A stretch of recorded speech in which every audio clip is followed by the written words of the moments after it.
Hoxe topámonos no lugar de Manín acompañados de algúns dos seus veciños e veciñas denunciando o maltrato a que están sometidos e ao desleixo por parte do Concello de Lobios e da súa alcaldesa, a señora María del Carmen Yáñez. Este é un capítulo máis do abandono que dende hai moitos anos ocorre e acontece neste lugar. Pois ben, sinceramente, aquí os veciños que me acompañan saben perfectamente que temos feito moitas reivindicacións, tanto por parte da veciñanza como por parte do PSDG-PSOE de Lobios, pois por mor das inquedanzas que nos trasladan. Para que vexades ao que nos referimos, imos abosarvos varios exemplos do que está a acontecer e de que a veciñanza está desamparada nesta aldea. Quero facer ilusión porque, bueno, seméllanos curioso aos veciños e veciñas e a min e a compañeira que está con nos arestora, que esta mañá casualmente viñeron as brigadas de desbrozos do Concello limpar un pouco, ou bastante, mellor dito, o lugar de Manín cando non é habitual nin adoita acontecer. Cecais, a nosa alcaldesa, se enterou de que viñamos por aquí facer unha reivindicación, ao meu parecer totalmente lícita, e entón, para non quedar quizáis tan mal do que debería, intentou lavar un pouco a imaxe. Pero bueno, eu penso que iso, ao meu modo de ver, é unha falta de respeto, é unha falta de decoro totalmente institucional, porque é chamarlle, con perdón da palabra, aos veciños parvos. Bueno, quero facer simplificación de varias cousas. O primeiro é que no lugar de Manín hai unha marquesiña, unha parada do bus que se atopa na entrada do lugar, deixaremos inseridas varias fotos. Bueno, cando hai moita chuvia, por mor de que a marquesiña se atopa directamente por riba da erva, non ten planchada de cemento, pois formanse charcos tanto diante como dentro, o que implica que os rapaces e os cativos da aldea mollen os pés mentres agardan polo transporte escolar para ir ao colexio de Lobios ou ao Instituto Abande. En outubro do derradeiro ano 2023 registrei este escrito como concelleiro do Concello de Lobios, como podedes aquí ver,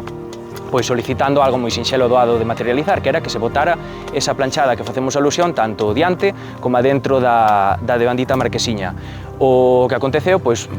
pódese ver arestora que 8 meses despois desa denuncia, por decirlo de algún xeito, non se botou esa planchada, non houbo ningún feito ao respecto e non houbo tampouco resposta por parte da alcaldía. Eu fago moito fincapé nisto porque, aínda que é un feito, bueno, digamos que non moi relevante, ou, bueno, como se poida entender a modo de cada un, eu creo que os pequenos detalles son os que marcan a diferencia, tanto para ben como para mal, como se adoita dicir. En este caso, pois obviamente, para mal. Semella que a señora Yáñez non lle interesou ou non quixo ou non lle apeteceu mandar as brigadas do Concello,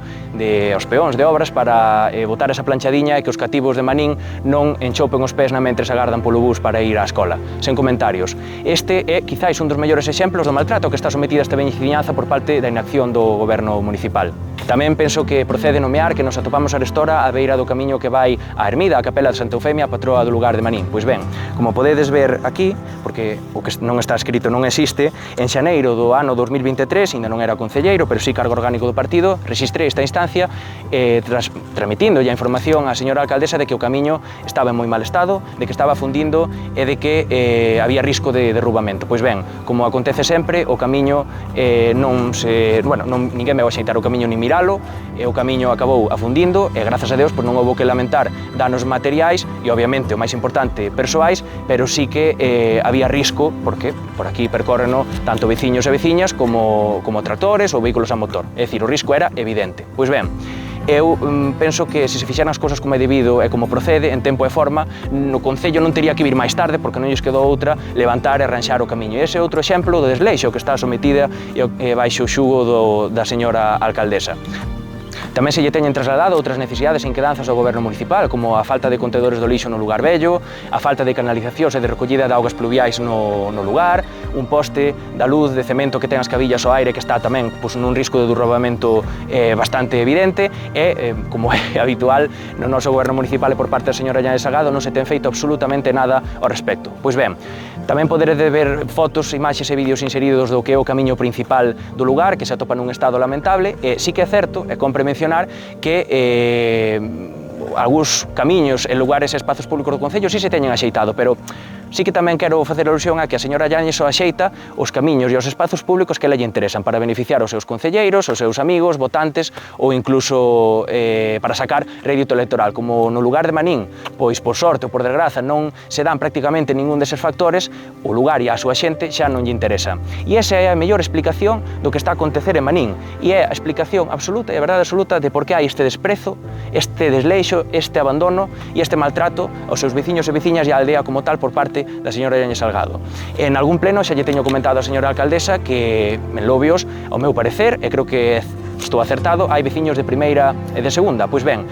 todo isto que vos estamos a comentar e que podedes ver arestora é o mellor exemplo de que isto é así, de que estou no certo, porque aos feitos me remito e a verdade e as cousas saltan á vista. De todos os xeitos, malia todo isto, dentro do PSG a PSOE de Lobios, seguiremos atendendo as reivindicacións, as necesidades e as inquedanzas da nosa veciñanza, seguiremos traballando arreo por e para Lobios, por e para os nosos veciños e veciñas, e seguiremos loitando con todos os fogos posibles por un Lobios mellor, por unha baixa limia mellor e por un futuro de verdade, de facto, real na nosa terra. Moitas grazas.